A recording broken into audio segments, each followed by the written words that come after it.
आदाब नाज़रीन, प्रोग्राम अब तक आप देख रहे हैं। मैं हूं आपके साथ आसिफ रशीद। प्रोग्राम की शुरुआत बात सबसे पहले उन शहरियों की जिन्होंने आज कोरोना वायरस से अपनी जान गंवाई है। जनूबी जिला पुलवामा में आज एक 70 साल शहरी की मौत वाक़ होने से जम्मू कश्मीर में कोरोना वायरस से मरने वालों की तादाद 31 तक पहुंच गई और जिला अस्पताल पुलवामा के इंतजामिया के मुताबिक एक 70 साल शहरी को आज सुबह मुर्दा हालत में अस्पताल लाया गया था, जहां उसका कोरोना टेस्ट लिया गया। इसके बाद रिपोर्ट आज मुस्बत पाई गई। इधर शोपियां का भी एक 45 साल शहरी और डोडा जिले का भी एक 72 साल बुजुर्ग जिन्हें कोरोना में मुब्तला पाया गया है, आज जिंदगी की जंग हार गए। इस तरह मरकज के जेर इंतजाम इलाके जम्मू कश्मीर में अब तक मुहलिक वायरस से मरने वालों की तादाद 31 हो गई।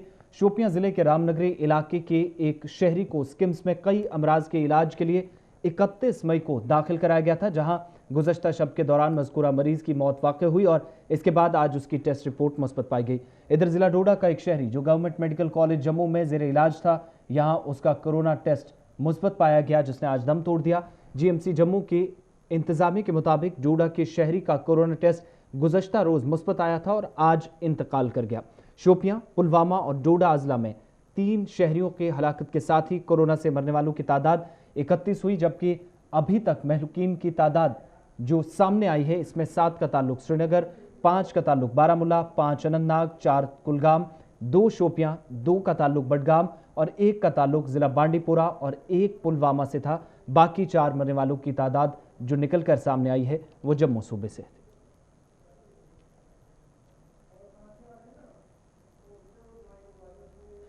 इधर जम्मू कश्मीर में गुज़श्ता 24 घंटों में कोरोना वायरस के 155 मुस्बत मामले सामने आए, जिसके बाद मरकज के जेर इंतजाम इलाके में इस मोहलिक वबा में मुब्तला अफराद की तादाद आखिरी इतलात मिलने तक 2601 तक पहुंच गई।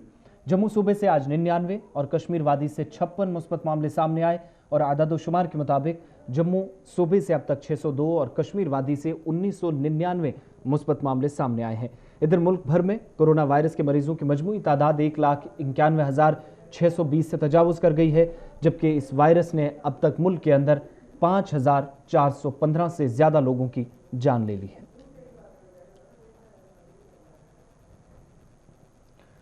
जम्मू कश्मीर इंतजामिया ने मरकजी इलाके जम्मू कश्मीर के अंदर नाफिज लॉकडाउन को 8 जून तक बरकरार रखने का फैसला किया है और जम्मू कश्मीर में लॉकडाउन के चौथे मरहले के आखिरी दिन हुकूमत ने इसमें मजीद 1 हफ्ते तक तोसी देते हुए मौजूदा रहनुमायाना खतूत को बरकरार रखने का ऐलान किया। चीफ सेक्रेटरी ने इस सिलसिले में इससे कबल जारी हुक्मनामे में 8 जून तक तोसी की है, जबकि रियासत में नाफिज लॉकडाउन यूं ही मजीद 8 दिन तक जारी रहेगा। जम्मू कश्मीर लेफ्टिनेंट गवर्नर इंतजामिया ने हुकूमत की जानिब से जारी करदा एडवाइजरी के मुताबिक ये फैसला किया और चीफ सेक्रेटरी ने मरकज के जेर इंतजाम इलाके में वायरस के फैलाव को रोकने के लिए तफसीली जायजा और मुशावरत पर जोर देते हुए रियासत में महकमा डिजास्टर मैनेजमेंट की एग्जीक्यूटिव कमेटी के सदरनशीन की हैसियत से लॉकडाउन में 8 जून तक तोसी करने का ऐलान किया। वाज़ेह रही कि एक दिन कबल मरकजी दाखिला सेक्रेटरी ने डिजास्टर मैनेजमेंट एक्ट के तहत कायम कौमी एग्जीक्यूटिव कमेटी के सदर की हैसियत से अहकाम जारी करते हुए पूरे मुल्क में गुज़श्ता 2 महीनों से जारी लॉकडाउन को कंटेनमेंट जोन्स तक महदूद करके इसकी मुद्दत में 30 जून तक तोसी कर दी थी और इस सिलसिले में रियासतों के लिए रहनुमायाना हिदायत भी जारी किए गए थे। इधर मागाम में एक बेकरी की दुकान के साथ साथ इसके साथ लगने वाले एक होटल में काम कर रहे मजदूर का टेस्ट आज पॉजिटिव पाया गया, जिसके बाद मागाम में बेकरी की दुकान और कानहामा में होटल को इंतजामिया ने सील कर दिया। तहसीलदार मागाम ने एसडीएम की मौजूदगी में कार्रवाई अंजाम दी और मागाम में बेकरी की दुकान से मुख्तलिफ किस्म की जो रोटियां थी वो तबाह की गई। और यहाँ पर यह भी आपको बताते चलें कि इस इलाके में कायम होटल में काम कर रहे अफराद का टेस्ट पहले मुस्बत नहीं पाया गया था, जिसकी एक बार रिपोर्ट सामने आ चुकी थी। कोरोना वायरस के नतीजे में जारी लॉकडाउन के दौरान लोगों की एक बड़ी तादाद घरों में महसूर है, लेकिन ऐसे भी लोग हैं जो लॉकडाउन के बावजूद रिवायती कामों में आज भी मसरूफ नजर आते हैं। कुछ ऐसे लोगों की तलाश में हमारे श्रीनगर ब्यूरो चीफ हिलाल हांजूरी निकले। चले नाज़रीन, एक तरफ कोविड है और उसके साथ साथ लॉकडाउन है और लॉकडाउन में एहतियाती तदाबीर अपनाने के लिए कहा गया है, लेकिन बहुत वक्त हो गया है कि लॉकडाउन से लोग गुजर रहे हैं, जिसकी वजह से लोग अब घर बैठे तंग भी आए हैं। लेकिन ऐसे भी शौकीन लोग हैं जो घर में ज़्यादा रह नहीं सकते हैं और उसके बाद वो फ़िशिंग के लिए निकले हैं और झील डल के किनारे वो बैठे हैं। आज हम इन्हीं के साथ बात करेंगे। आपका नाम जानना चाहेंगे, कहाँ रहते हैं? मेरा नाम मुख्तार अहमद धंधरू है और सेक्रेटरी शहीदगंज में रह रहे हैं। यहाँ पर आप फिशिंग कर रहे हैं, या आपका शौक है या आप भी घर में तंग आए और अब यहाँ डल के किनारे आप आए और मछलियाँ पकड़ रहे हैं? शौक तो पहले से ही था और कभी कभार इतवार को आते थे। अब तंग आ गए, लॉकडाउन की वजह से 2-3 महीने घर में ही पड़े रहे, इसलिए तंग आके थोड़ा एंजॉय कर रहे हैं, थोड़ा माइंड भी चेंज हो जाएगा तो शौक भी हो जाएगा। आप कब से फिशिंग कर रहे हैं? मैं 30 साल से कर रहा हूँ फिशिंग। कैसा लग रहा है इसमें, मज़ा क्या है? मज़ा कुछ नहीं, अपने ये समझो दिल का लगाव होता है, इसे शौक एक है, शौक की वजह से हमारा टाइम भी पास हो रहा है। अच्छा, चूंकि आप बहुत वक्त से इस फिशिंग के शौक से जो है ये कर रहे हैं, इसको अंजाम दे रहे हैं, लेकिन आज तक सबसे ज़्यादा जो फिशिंग आपने की होगी, कितने किलो के आपने जो मछलियाँ पकड़ी होगी आज तक सबसे ज़्यादा? सबसे ज़्यादा मैंने एक मछली पकड़ी है उमंतीपोरा में, वो 11-11.5 किलो की थी, सबसे बड़ी मछली 11.5 किलो की थी वो। इसी हुक के जरिए जहलम में। अच्छा, डल में नहीं, जहलम में। अच्छा, यहाँ एका दुका किलो, आधा किलो, पाव समझो खाने के लिए निकलता है। जब कभी कभार आएंगे 2 घंटे 3 घंटे तो शौक भी पूरा हो रहा है, तो टाइम भी पास हो रहा है। तो यहाँ झील डल के बगैर आप बाहर भी जाते हैं, वहाँ पर मछलियाँ पकड़ते हैं? बाहर भी जाते हैं, शीर भी जाते हैं, बारामूला, उमंतीपोरा भी जा रहे, खनऊ भी जा रहे, बहुत सारी जगह जा रहे हैं। अब कितना याद करेंगे। चलो, ये एक तरफ आपका शौक है और दूसरी जानिब आप तंग भी आए हैं, घर में लॉकडाउन है। चलिए, हमारे साथ बात करने के लिए बहुत बहुत शुक्रिया। तो नाज़रीन, आपने देखा कि लोग अब तंग भी आए हैं और दूसरी तरफ शौक भी सता रहा है। आखिर कब तक ये जो शौक जो है इसको अंजाम नहीं दिया जाएगा? इस वजह ये है कि जो झील डल के आसपास के रहने वाले लोग हैं वो ज़्यादातर झील डल के किनारे बैठते हैं और शाम गए तक फिर मछलियाँ पकड़ने का जो सिलसिला है, जो फिशिंग का जो सिलसिला है, वो शाम तक जारी रहता है। झील डल से कैमरामैन आबिद कादिर के साथ मैं मीर हिलाल हांजुरी, गुलिस्तान न्यूज़। वादी में जब कभी भी बंद हुआ, नामसाइद हालात हुए या मौजूदा लॉकडाउन की बात करें, कई अहम शोबे मुतासिर हो चुके हैं। इस बीच अब रेस्टोरेंट्स और होटल मालिकान के साथ साथ वो लोग भी इस वक्त ज़बरदस्त मुश्किलात से गुजर रहे हैं जो मौजूदा वक्त में अपना छोटा कारोबार कर ही सही अपनी ज़िंदगी गुजारते थे। लेकिन होटल, रेस्टोरेंट्स या फिर इनके साथ साथ दूसरे वो लोग जो होटल से मुंसलिक थे, इस वक्त किन मुश्किलात से गुजर रहे हैं, बात की हमारे नुमाइंदे इरफान फाजिल से।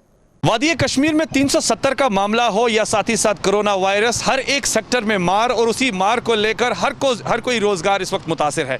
अगर बात करें होटल इंडस्ट्री हो या टूरिज्म हो, ये कई सालों से डिफेंग है क्योंकि कुछ सिचुएशन ही ऐसी बनी है। अब अगर बात करें कैफेटेरिया और जी हाँ रेस्टोरेंट्स को लेकर, हमारे साथ इस वक्त प्रेसिडेंट कैफेटेरिया और रेस्टोरेंट के मिस्टर फेरोज साहब है। इनके कुछ मुतालबात है, इनकी कुछ बातें हैं जो आज हम यहाँ पर जानेंगे और ख़ास तौर पर किस तरह की प्रॉब्लम ये सफ़र कर रहे हैं तकरीबन 2 सालों से, इनसे ही जानते हैं। आपका गुलिस्तान न्यूज़ में इस्तकबाल है। क्या कहना चाहेंगे आप, किस तरह की मार है, क्या तक कौन सी बात सरकार तक आप पहुंचाना चाहेंगे? जी, आपको तो पता है पिछले 2014 से हम लोग सफ़र कर रहे हैं। बीच बीच में जो स्टैंड स्टिल होता है उसकी वजह से कंटिन्यूसली सफ़र, लेकिन फिर 5 अगस्त के बाद एक और जो लॉकडाउन हो गया तो उस वजह से हमने फिर जनवरी में थोड़ा सा रिवाइव करने की कोशिश की थी। तो फरवरी में ये कोविड-19 का जो लॉकडाउन है, आपको पता ही होगा रेस्टोरेंट में जो भी हमारा स्टॉक होता है उसका शेल्फ लाइफ बहुत कम होती है। तो 4 बार अभी तक 2014 से हमने वो चीज़ें फिर फेंकनी पड़ी, सारा स्टॉक्स फेंकना पड़ा। अभी भी अगर आप हमारे किचन देखोगे बिल्कुल खाली आपको मिलेगा, यहाँ तक कि फर्नीचर हमारा, आप जब गवर्नमेंट स्टार्ट करने वाली है, जब भी 10 दिन के बाद 15 दिन के बाद हम भी स्टार्ट करेंगे, लेकिन आप अंदाज़ा कीजिए हमें सब कुछ नए सिरे से लाना है। यानी ये सारी एस्टेब्लिशमेंट जो हमने खड़ा की थी, जो भी ये हमारा इंफ्रास्ट्रक्चर था प्रोडक्शन का, वो सारा एकदम से हमें नया लगाना। साल 2014 की बात करें, फ्लड के मनाजिर, उसके बाद कुछ हालात और बिगड़े, अब कोरोना वायरस की मार है। टैक्स भी आप पे करते हैं, जो फॉर्मेलिटीज़ होती है डिपार्टमेंट की तरफ से वो भी मुकम्मल है। उसके बाद किस तरीके का सपोर्ट या बैकएंड आपको मिलता है सरकार की तरफ से? क्या जब भी आप फाइल लेकर जाते हैं हाजिरी नहीं मिलती? जी, ऐसा है कि हमने तब से लेकर हमारे जो बैंक एक्सपोजर से लोन से उनका इंटरेस्ट भी दे दिया, और जो भी इनकम टैक्स है, जीएसटी, जो भी जितने भी एडमिनिस्ट्रेटिव चार्जेस हैं, लाइसेंस फीस है, वो सारे हमने दे दिए। लेकिन अब ऐसी कंडीशन है, हम लोग बिल्कुल सड़क पर आ गए। हम अपनी फैमिलीज़ नहीं चला पाएंगे, हम ये सब चीज़ें दे नहीं पाएंगे। तो मेरी गवर्नमेंट से अपील है हालांकि अपील नहीं होनी चाहिए, डिमांड होनी चाहिए। हम भी बाशिंदे, हम लोग टैक्स पेयर्स हैं कि हमें एकदम से ये बिजली भी जो भी है वो माफ़ किया जाए। आप मानते हैं कि होटल इंडस्ट्री के साथ साथ अगर देखा जाए रेस्टोरेंट इंडस्ट्री जो है वो मुकम्मल तौर पे डिफाइंड है, क्योंकि यंगस्टर्स का एक वलवला देखने को मिलता है, यंग एंटरप्रेन्योर सामने आ रहे हैं, कर्जा उठाते हैं, कुछ नई इनोवेशंस होती है, उनके साथ भी मतलब लापरवाही बरती जाए। जितने भी इस इंडस्ट्रीज में 90% यंग एंटरप्रेन्योर्स है और जो नए नए बेचारे अभी कॉलेज यूनिवर्सिटी से निकल के उन्होंने ये काम शुरू किया था, लेकिन काम शुरू होने के साथ साथ ही उनको ये फेस करना पड़ा। ऐसी सिचुएशन आ गई कि अब वो शटर्ड हो गए। हमें उनको सपोर्ट करना पड़ेगा, गवर्नमेंट को सामने आना पड़ेगा, गवर्नमेंट को डेफिनेटली कुछ ना कुछ ऐसा करना चाहिए इस सेक्टर के लिए। सबसे वर्स्ट हिट सेक्टर है ये और सबसे लास्ट में खुल जाएगा। आपको पता है जो हम रेस्टोरेंट खोलेंगे बहुत टाइम लगेगा हमको लोगों को कॉन्फिडेंस में लाने के लिए कि आप आ जाएं, क्योंकि डर इतना पैदा किया गया कोविड का, उसको निकालने के लिए हमें एक और काम करना पड़ेगा। आप चाहते हैं कि टैक्स माफ हो जाए, कंपनसेशन के मामला सामने आए? टैक्स तो हमने खैर देना ही नहीं जब हमने काम ही नहीं किया। बहुत सारे ऐसी चीज़ें जैसे बैंक इंटरेस्ट हैं हम नहीं दे पाएंगे, कम से कम 1 साल का हमें मॉरिटोरियम तो देंगे, लेकिन इंटरेस्ट सबवेंशन होना चाहिए गवर्नमेंट की तरफ से और जितने भी लाइसेंस फीस है उसको माफ़ करना चाहिए। गुलिस्तान से बात करने के लिए शुक्रिया। बहुत बहुत हमने बात की यहाँ पर प्रेसिडेंट के साथ, जो कि जी हाँ स्पेशली रेस्टोरेंट और जी हाँ अगर हम बात करें तो कैफेटेरियाज के साथ इनके कुछ मुतालबात, और वो मुतालबात जबकि कई सालों से लैप्स्ड हैं और कोरोना वायरस की मार भी है। 370 का मामला कह सकते हैं कि एक ज़बरदस्त डिफंग है। अब सरकार इनकी बात को कितना सीरियस लेती है और किस तरह का मुंह रहेगा, देखने वाली बात होगी। गुलिस्तान न्यूज़ के लिए सईद इरफान फाजिल विद कैमरा पर्सन समीर वानी। बात अब शुमाली कश्मीर के बारामूला के, जहां पर ख्वाजाबाग इलाके में गुज़श्ता दिनों कई मुस्बत मामलों की तस्दीक के बाद इंतजामिया ने इस इलाके को रेड जोन करार दिया है। इंतजामिया ने ख्वाजाबाग इलाके को मुकम्मल तौर सील कर लोगों की आवाजाही पर कदगन लगा दी है और ख्वाजाबाग इलाके के तमाम दाखिली और खारजी रास्तों को सील कर इंतजामिया ने इस इलाके में सख्त पाबंदियां आयद की हैं ताकि किसी भी तरह के बड़े नुकसान से बचा जा सके। इस इलाके में आज दूसरे रोज भी सफाई मुहिम भी जारी रही। खिता चुनाव की जिला डोडा में भी मुस्बत मामलों की तस्दीक के बाद इंतजामिया हरकत में आई और एक इलाके को रेड जोन करार देकर मुकम्मल तौर पर पाबंदी आयद कर दी है, जहां पर आज एक मरीज की मौत हुई है जो जम्मू मेडिकल कॉलेज में इस वक्त ज़ेरे इलाज था।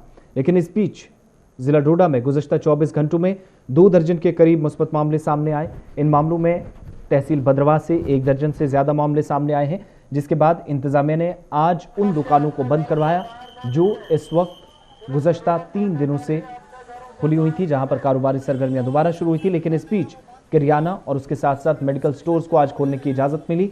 बाकी तमाम दुकानों को बंद कर लोगों को घरों में रहने की पुलिस इंतजामिया की जानिब से अपील की जा रही थी। जिला डोडा के 72 साला शहरी की गवर्नमेंट मेडिकल कॉलेज जम्मू में हुई मौत के बाद ब्रानू, डोडा और साथ ही साथ किश्तवाड़ में भी पाडर इलाके को रेड जोन करार दे दिया गया है। इंतजामिया दोनों इलाकों में अब सख्त पाबंदियां आयद करते हुए लोगों की नकलो हमल पर रोक लगाई है। इधर इंतजामिया ने इन इलाकों में जहां सख्त हिफाजती बंदोबस्त किए तो वहीं दूसरी जानिब इन इलाकों के अंदर जरूरी अशिया पहुंचाने का सिलसिला भी आज शुरू कर दिया गया। फ्रूट मंडी बुटिंगो अनंतनाग में कारोबारियों ने इंतजामिया से आज अपील की कि उन्हें मोमेंट पास अजरा किया जाए। उनके मुताबिक मंडी के अंदर कारोबारी सरगर्मियां शुरू करते हुए उन्हें मुश्किलात पेश आ रही हैं। हालांकि इंतजामिया ने मंडी को दूसरी जगह मुंतकिल कर इन कारोबारियों को लॉकडाउन के दौरान जरूर राहत पहुंचाई, ताहम इन लोगों के मुताबिक सख्त बंदिशों के दौरान उन्हें कई तरह की मुश्किलात से गुजरना पड़ रहा है। इधर ब्लॉक डेवलपमेंट काउंसिल के चेयरमैन ने इन लोगों के मुतालबात आज सुने और उन्हें यकीन दहानी की कि आज उनके मुतालबात इंतजामिया के सामने रखे जाएंगे। फौज ने आज सुबह सरहदी जिला राजौरी के नौशहरा सेक्टर में लाइन ऑफ कंट्रोल पर दरअंदाजी की एक बड़ी कोशिश को नाकाम बनाकर 3 मिलिटेंटों को मार गिराने का दावा किया। दिफाई ज़राए के मुताबिक जिला राजौरी के नौशहरा सेक्टर में LOC पर 28 मई से दरअंदाजी मुखालिफ ऑपरेशन जारी है, जिस दौरान आज फौज को ये कामयाबी मिली है। ज़राए के मुताबिक फौज ने मिलिटेंटों के ग्रुप को अरसल नाले के रास्ते सरहद अबूर करने की कोशिश करने का नोटिस लिया, जिसके बाद फौज की जानिब से चैलेंज किए जाने पर मिलिटेंटों ने फौज की तरफ फायरिंग की।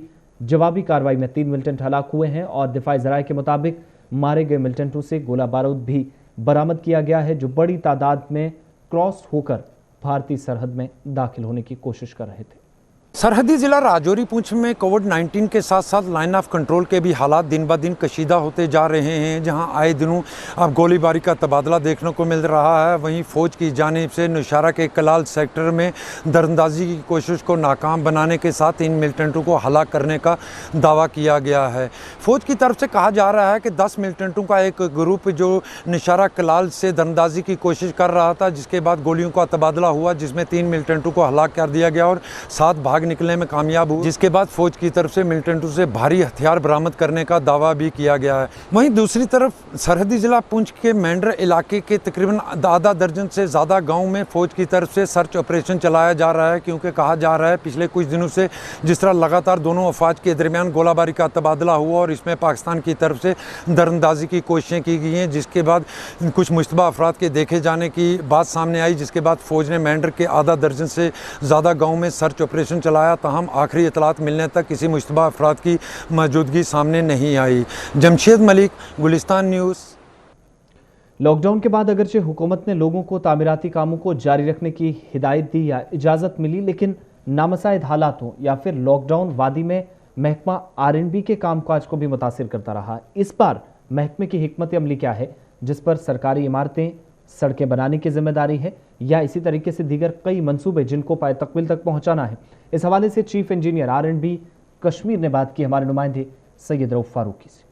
जहाँ एक तरफ कोविड की वजह से मुकम्मल तौर लॉकडाउन है और जो तामीराती काम भी हैं वो बंद पड़े हैं। अगर हम जम्मू कश्मीर की बात करें, खुसूसन कश्मीर की बात करें, तो यहाँ पे जो रोड्स की हालत है वो काफ़ी ज़्यादा ख़राब है। अगर लास्ट ईयर की हम बात करें तो लास्ट ईयर भी हालात ख़राब होने की वजह से मुकम्मल तौर पर जो रोड्स पे काम होना था नहीं हो पाया, पूरी तरह मैग्डमाइजेशन नहीं हो पाई। और इस साल भी अभी लॉकडाउन है, अभी मुकम्मल तौर बंद है। और यहाँ पे हम सीज़न की बात करें, जून महीना चल रहा है और 1-2 महीने ही यहाँ पे मैग्डमाइजेशन हो सकती है रोड्स पे, उनके बाद मौसम तब्दील होता है। तो क्या प्लान है डिपार्टमेंट के पास, किस तरह रोड्स पे काम शुरू होगा, कब तक शुरू होगा और कितना करना डिपार्टमेंट के पास क्या प्लान है कि कितनी रोड्स को क्लियर करना है, इस सब पे हम बात करेंगे। और हमारे साथ बात करने के लिए चीफ इंजीनियर जो है R&B कश्मीर, इनसे ही हम बात करेंगे और जानने की कोशिश करेंगे कि कब तक काम शुरू हो सकता है। अस्सलाम वालेकुम। जहाँ तक हमारे डिपार्टमेंट का ताल्लुक़ है, इनफैक्ट हमने ड्यूरिंग दिस ये जो लॉकडाउन पीरियड है, जो जब स्टार्ट हो गया इन द मंथ ऑफ मार्च, उस वक्त भी हमारी एक्टिविटीज़ जो एमरजेंट नेचर की जो एसेंशियल सर्विसेज है, जैसे हॉस्पिटल्स हैं, वहाँ पे हमारा काम चल रहा था। कुछ रेनोवेशंस हमने किए CD हॉस्पिटल्स में।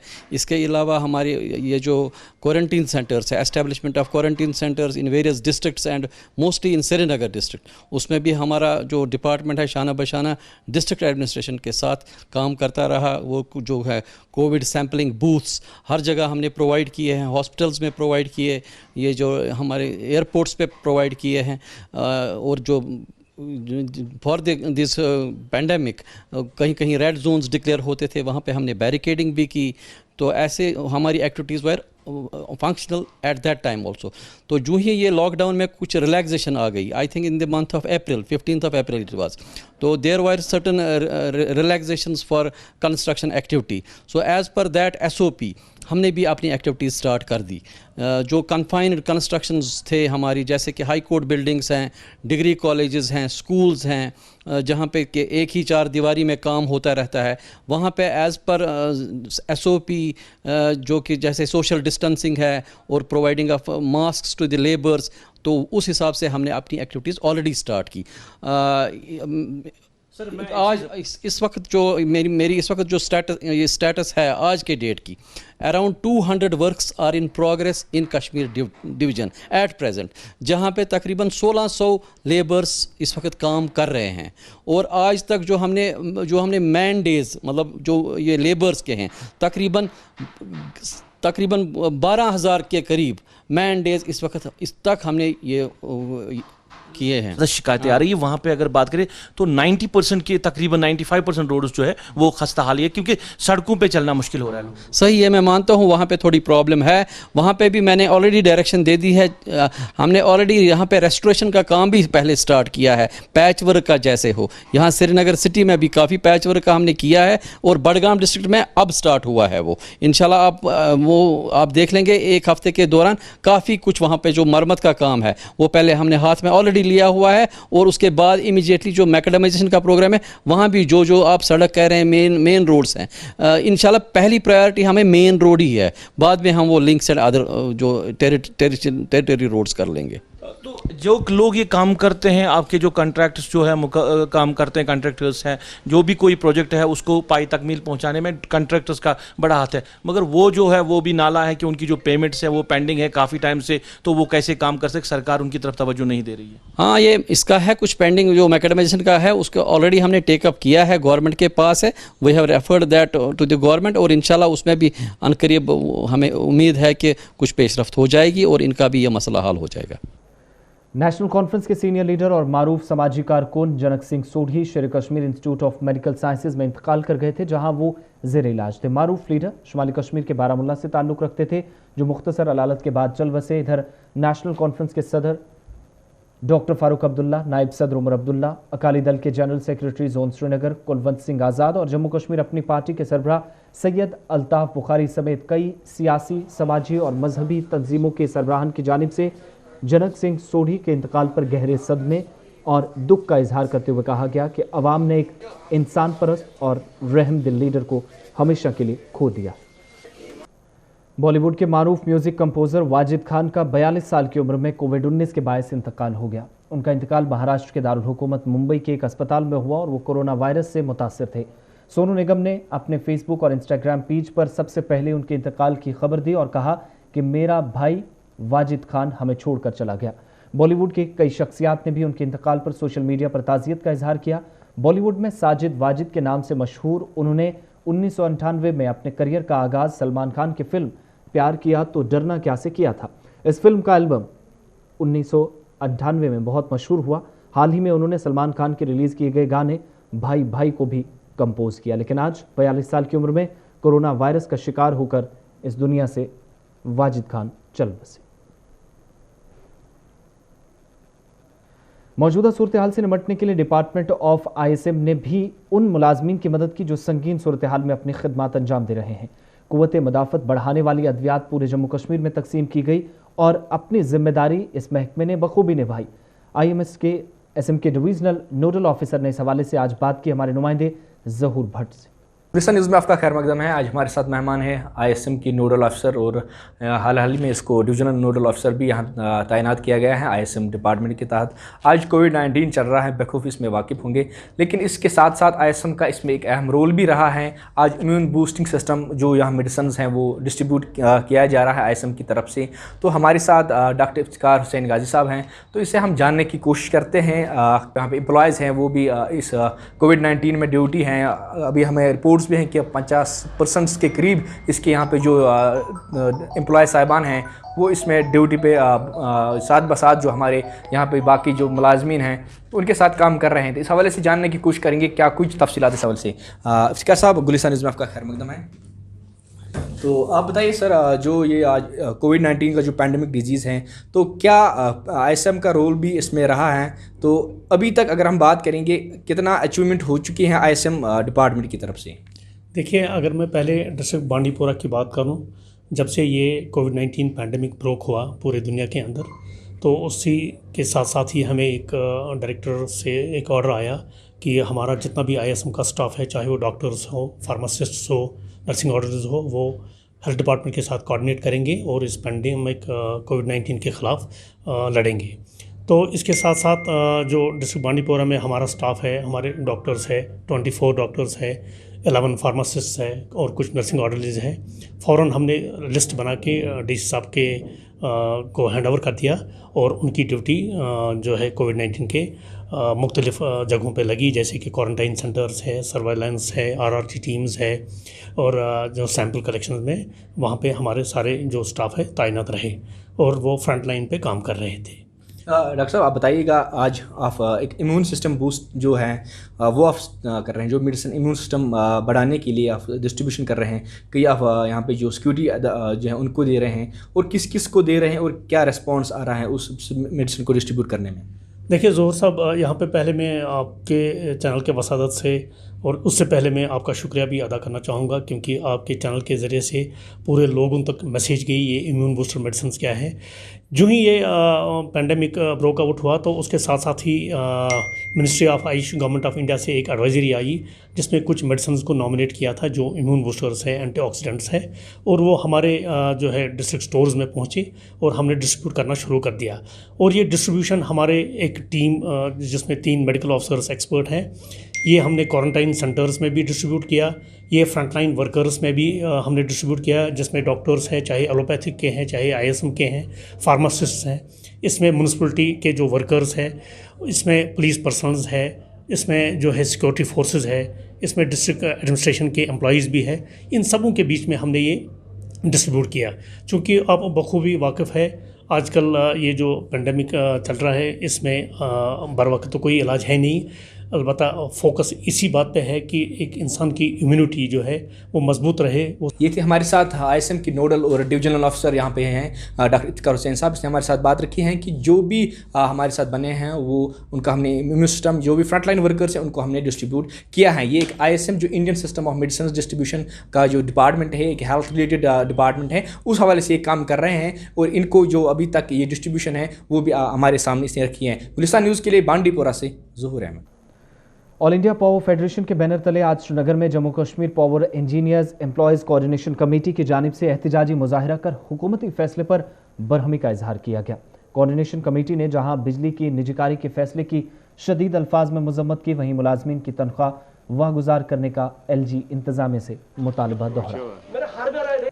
इधर PGD कॉम्प्लेक्स बिमना श्रीनगर में भी आज Jammu Kashmir non gazetted electrical employees union ने एहतिजाज कर नारेबाजी की। ऑल इंडिया पावर फेडरेशन व दीगर अंजुमनों के बैनर तले मुल्कगीर एहतिजाज के साथ श्रीनगर में भी हुए एहतिजाज में मुलाजमीन ने बिजली की निजीकारी के फैसले की नुक्ताचीनी की और हुकूमत से फैसले पर नजरसानी की अपील। इधर all JNK electrical employees union के बैनर तले जुनूबी ज़िला अनंतनाग के मुख्तलिफ डिवीजन्स और सर्कल ऑफिस के अहाते में भी बिजली की निजीकारी के खिलाफ एहतिजाजी मुजाहिरा हुआ। अनंतनाग में एहतिजाजी PGD मुलाजमीन ने मुतालिबात पूरे न होने की सूरत में काम छोड़ हड़ताल पर जाने का इंतजामिया को इंतबाह दी।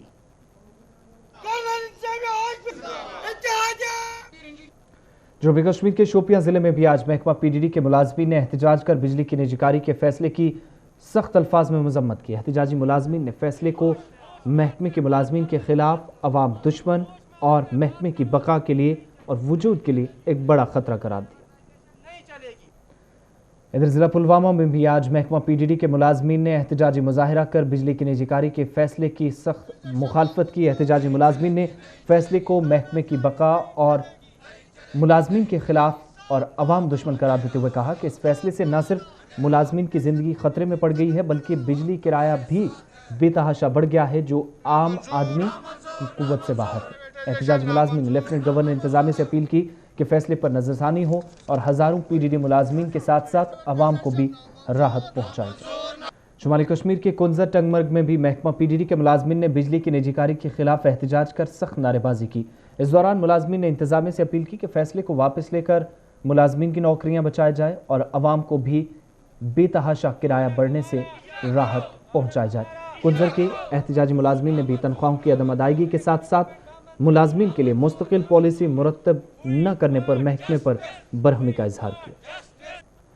इधर शहर श्रीनगर में आज स्टेट फॉरेस्ट कॉरपोरेशन के मुलाजमीन ने भी अपने मुतालबात को लेकर एहतिजाज किया। एहतिजाजी मुलाजमीन जहां फॉरेस्ट कॉरपोरेशन एक्ट की बहाली की मांग कर रहे थे, वहीं दूसरी जानिब मुलाजमीन के मुताबिक उन्हें गुज़श्ता कई माह से तनख्वाह से महरूम रखा गया है। इन मुलाजमीन ने आज इंतजामिया को इंतबाह दिया कि अगर जल्द उनके मुतालबात को पूरा नहीं किया गया, संजीदा इकदाम नहीं उठाए गए तो वो हड़ताल शुरू करने पर मजबूर होंगे। श्रीनगर की तरह जिला किश्तवाड़ में भी आज स्टेट फॉरेस्ट कॉरपोरेशन के मुलाजमीन ने अपने मुतालबात को लेकर एहतिजाजी मुजाहिरा किया। एहतिजाजी मुलाजमीन के मुताबिक संगीन सूरत हाल में भी खिदमात अंजाम देने के बावजूद उन्हें गुज़श्ता 3 माह से तनख्वाहों से महरूम रखा गया है।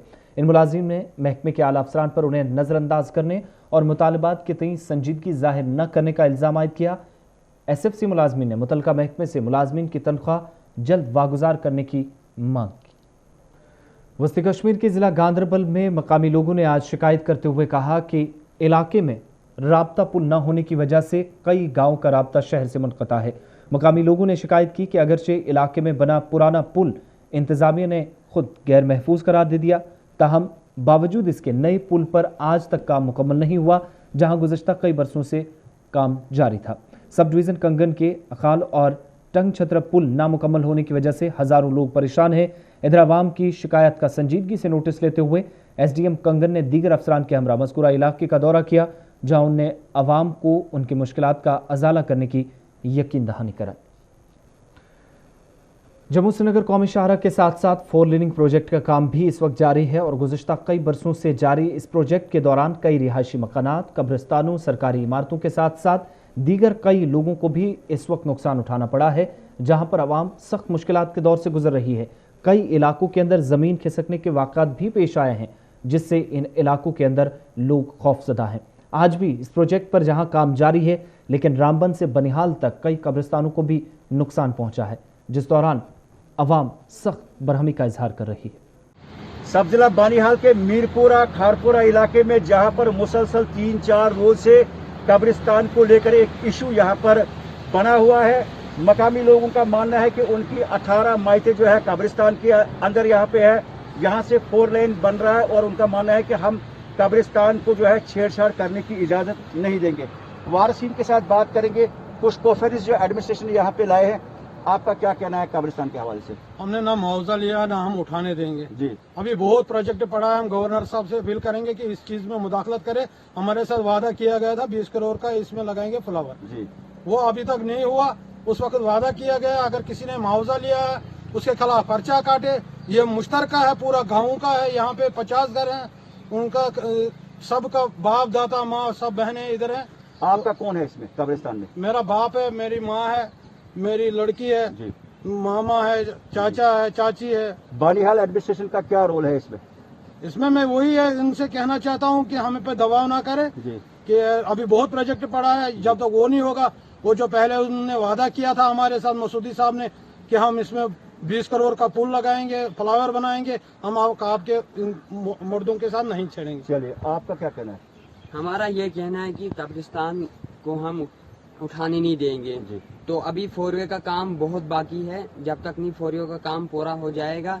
और असल में ये बात है कि आप और कहीं से सर्विस कर सकते हैं और कहीं से ले सकते हैं अपनी सड़क, तो हाँ, और हम कब्रिस्तान को उठाने यहाँ से नहीं देंगे। और इस्लाम भी इस चीज की इजाजत नहीं दे रहे हैं। और यहाँ पे फ्लावर का ये वादा किया है, लेकिन ये नहीं दे रहे हैं। आज शायद गवर्नमेंट ने पैसे खाए हैं, पैसे दिए हैं, आगे इनने पैसे खाए, अब SDM साहब ने खाए या किसने खाए, तो हम और तरह और कहीं से रोड निकाले, वो हमारा यही है। हाँ जनाब, ये हमारी माँ यहाँ पर है, बाप हमारे तमाम बुजुर्ग यहाँ पर है। ये साथ में, ये जो साथ में दिखाई दे रहा है, ये हमारी जमीन साथ में है। कब्रिस्तान के आगे भी जमीन है, इस साइड भी जमीन है। और इस कब्रिस्तान का पैसे हमने नहीं लिया है, क्यों? हमने सबसे पहले इनको एतराज किया, भाई हम कब्रिस्तान का पैसे यहाँ नहीं लेंगे और ये इसको यहाँ पर पुल लगेंगे, प्लाईवुड यहाँ से लगेंगे। इन्होंने बोला हम प्लाईवुड लगाएंगे यहाँ से, आपका कब्रिस्तान का कोई नहीं छेड़ेंगे जी। हाँ, और बार बार हम यही बोल रहे हैं इनको, भाई हमको मत तंग करो। और हमारे को अपील यही कर रहा है लोगों से, हमारे को मदद कर दो बस। चलिए, आप यहाँ पर देख रहे हैं कि 18 के करीब जो है यहाँ पर कब्रें मौजूद है। उसके साथ में मैं आपको दिखाना चाहूंगा कि यहाँ पर एडमिनिस्ट्रेशन ने जो है कुछ जबरदस्ती जो है यहाँ पर लाए हैं, लेकिन 2-3 रोज से जो है यहाँ पर मकामी लोग जो है जिनके वारसीन यहाँ पे वो कब्रिस्तान में यहाँ पर कब्रों को शिफ्ट करने की इजाजत नहीं दे रहे हैं। कहीं ना कहीं मकामी लोग यहाँ पर ये इशू जरूर उठाते हैं कि यहाँ की जो एडमिनिस्ट्रेशन है बानिहाल की, वो प्रेशराइज जो है इनको करने की कोशिश कर रहे हैं। लेकिन हाईवे का मैं आपको बताना चाहूंगा कि हाईवे में अभी तकरीबन 60 से 70% काम अभी बाकी है। जगह जगह पे स्लाइड्स है, उनको पहले बेहतर करने की जरूरत है। इधर बच्चों कोकरनाग में राब्ता सड़क की खस्ता हाली से जहां आवाम गुज़श्ता कई माह से मुश्किलात से गुजर रही है, वहीं दूसरी जानिब आज इन इलाकों के अंदर लोगों को उस वक्त राहत मिली जब महकमा PMGSY की जानिब से सड़क के मुरम्मत का काम शुरू किया गया और मैग्नेटाइजेशन होने लगी। सड़क की मुरम्मत बच्चों से सहल नार तक होने जा रही है, जिससे इलाके के कई गांव और यहाँ की आवाम आसानी से सफ़र कर पाएगी। वहीं शुमाली कश्मीर की जंगमपट्टन से कुंजर जाने वाली राब्ता सड़क की भी खस्ता हालत है और इस दौरान आवाम को कई तरह की मुश्किलात से गुजरना पड़ रहा है। शुमाली ज़िले के लोगों के मुताबिक कई मरतबा सड़क की खस्ता हाली से इंतजामिया को भी बेदार किया गया, आगाह किया गया, बावजूद इसे मामला जूं का तूं है और सड़क की मुरम्मत आज तक नहीं हो सकी। लोगों ने जिला इंतजामिया से अपील की कि जंगम से कुंजर जाने वाली सड़क की मुरम्मत की जाए ताकि मुसाफिरों की मुश्किलात दूर हो सके।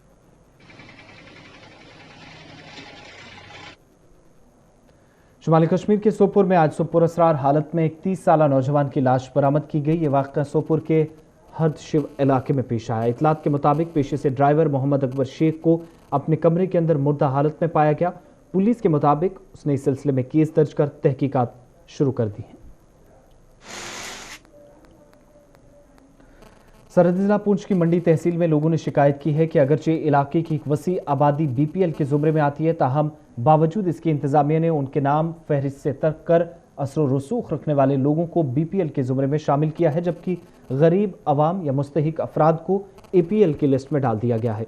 मकामी लोगों ने इस मामले में तहकीकात का मुतालबा किया। वहीं तहसील के दूर दराज इलाकों में मुफ्त राशन की तकसीमकारी का अमल भी शुरू कर दिया गया है और मंडी तहसील के लोरन, सावजियां, बेदार, मंडी, साथरा, बाइला व दीगर मुल्हक्का इलाकों में भी लोगों में राशन तकसीम करना शुरू हो चुका है, जिस दौरान किसी हद तक अवाम को लॉकडाउन के दौरान राहत मिली है, जिसके लिए इंतजामिया का शुक्रिया अदा किया जा रहा है। लेकिन इस बीच मुस्तहिक अफराद का बीपीएल की जुमरे में या इस लिस्ट में नाम न होने से अवाम में नाराजगी भी पाई जा रही है। एडी फूड ने आज सब जिला हंदवारा का दौरा किया और अपने दौरे के दौरान एडी फूड के हमरा एडिशनल डिप्टी कमिश्नर हंदवारा, तहसीलदार, नायब तहसीलदार हंदवारा के अलावा दीगर अफसरान भी मौजूद रहे, जिनने बाजार का मुआयना किया। इस दौरान एडी फूड ने पूरे मार्केट का मुआयना करने के साथ साथ कई दुकानें सील की। इस मुहिम के दौरान अफसरान ने इन दुकानदारों के खिलाफ भी कार्रवाई की, जो जुर्माना उनसे भी वसूल किया, जो मौजूदा हालात का नाजायज फायदा उठाकर सरकारी नरखनामों की पासदारी नहीं करते थे। जन संस्थान शिक्षा की तरफ से आज जिला कुपवाड़ा में एडिशनल डिप्टी कमिश्नर की सरबराही में खुसूसी सैनिटेशन ड्राइव चलाई गई। खुसूसी मुहिम के दौरान जिले के क्वारंटाइन सेंटर्स में भी जरासीम कश अद्वियात का छिड़काव हुआ। स्किल डेवलपमेंट के जिम्मेदारान के मुताबिक जिले के तमाम इलाकों में खुसूसी मुहिम चलाई गई ताकि किसी भी तरह के नुकसान से बचा जा सके और कोविड-19 के बढ़ते असरात को कम किया जाए। शुमाली कश्मीर के हंदवारा में एक गरीब खानदान से ताल्लुक रखने वाला एक 28 साला नौजवान शाहिद रशीद शेख, जो एक मोहलिक मर्ज में मुब्तला है। डॉक्टरों के मुताबिक शाहिद दोनों गुर्दों से बेकार हो गया है, जिसके बाद शाहिद के अहले खाना के लिए भी मुश्किलें बढ़ गई हैं। आमदनी का कोई जरिया ना होने की वजह से शाहिद और इसके वालिदैन ने अब अहले खैर हजरात से मदद की अपील की है। प्रोग्राम अब तक में आज मेरे साथ बस इतना ही। कल फिर होंगे हाजिर। आसिफ रशीद को इजाजत दीजिए।